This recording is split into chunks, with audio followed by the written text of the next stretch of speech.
Let me guess, you've downloaded Squad to try it out on the free weekend, and after a couple of games, all you've done is run endlessly, people have been yelling at you worse than your stepdad, and you spent most of your time looking at the respawn screen, and you're now thinking, how can this be fun? Well, with this video, I'm going to help you with some key tips and advice that will separate you from all of the other free weekenders. How's it going, guys? My name's Honcho, and welcome to my crash course for free weekenders. We're going to keep this as short and sweet as we can. So let's start off with the very basics, and that starts with the tutorial. Now, yes, I know, most games tutorials are boring as hell, and you can pick it up as you go along. Squad's tutorial, however, is very intuitive and teaches you the basics very quickly. It takes about 15 minutes to complete, but it takes you through basic movements like vaulting, boosting, and crawling through cover. It also shows you how to heal yourself and others, how to load and unload logistics trucks, and how to build up a hab, and many other key core mechanics that you will need to know when you play Squad. One bit of advice though, maybe just turn your headphone volume down a little bit when you do this. You can thank me later. Okay, from there, the next thing you want to do is make a few basic changes to your keybinds and settings. It's nothing hardcore, it's just stuff that will make life easier and more comfortable and fluent for you. The most important change I feel is to lower the game's sensitivity, because for some reason it's jacked up so high it feels like you're on 10,000 DPI. So lower this till you find something a bit more comfortable. The second change to make is to enable zoom sensitivity scaling. This basically makes it easy to aim when you're using a ranged optic, as it lowers the sensitivity on the fly. And finally, for movement, you can set your aim down sights, sprint, and crouch to be either on toggle or on hold. Oh, whilst you're there, you can also enable double tap to walk. Basically, you press W twice really quickly and your character will start to walk without you pressing anything else. A good setting to have if you intend on doing a lot of running. Moving on to graphics, and this mainly does come down to your hardware, but I strongly recommend that you change the renderer setting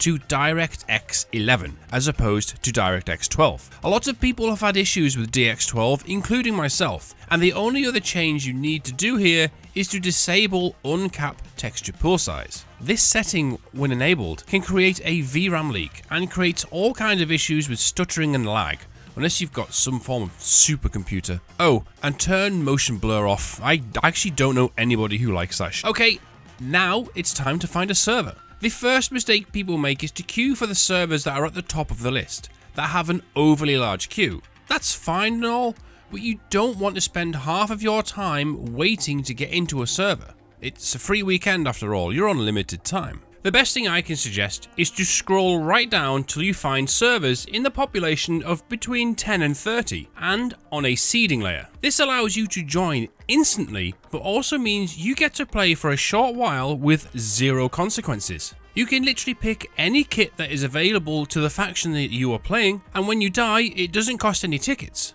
So there's no repercussions for dying repeatedly. This is a great way to get familiar with the gunplay, movement, and the people around you. On top of this, you are also helping someone's server populate, and usually after about 30 minutes to 1 hour, the seeding layer will change to a normal game of Squad over the many maps of the course of the night. And speaking of servers, I have my very own Squad server, Dead on Dismount.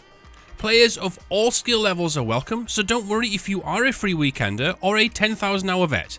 Everybody is welcome. We usually start seeding at around 6 PM UK time. It is hosted on the east coast of the US.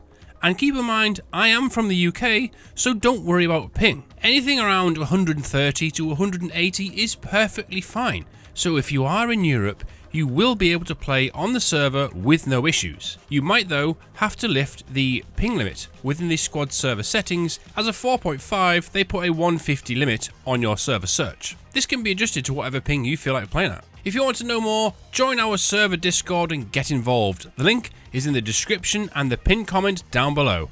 And don't forget to add us to your favourites list. Also on the topic of gunplay, here is a few quickfire tips that will really help your gun game. If you want to change the fire mode of your weapon, simply do so by pressing the middle mouse button.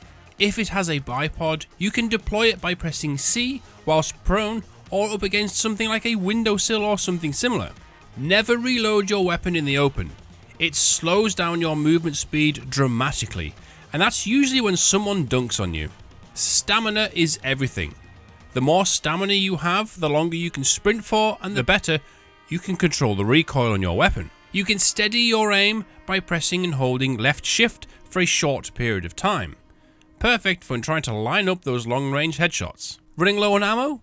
You can rearm your kit from friendly vehicles. This ranges for everything from transport trucks, APCs, and you can even get a little bit of ammo from the tank.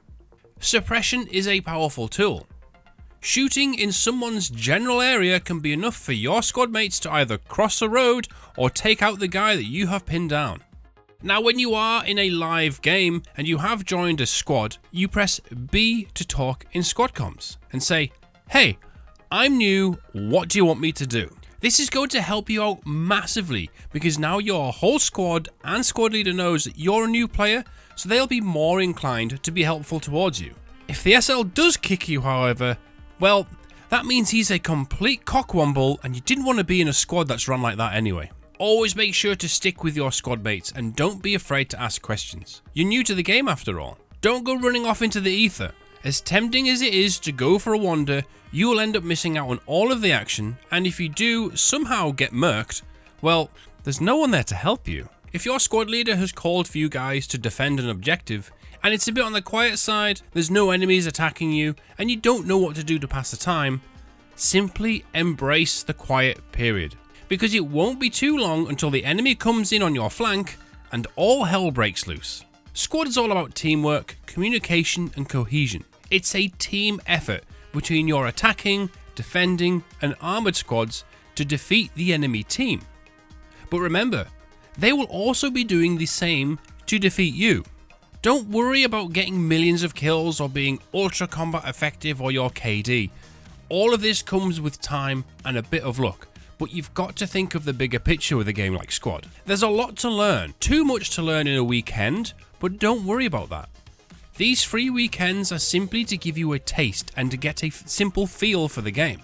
If you do take the plunge to buy Squad, I do highly advise you watch these two videos as they will help you massively take the next steps to further learn and understand the game. Don't forget to subscribe for more Squad guides, gameplay and updates.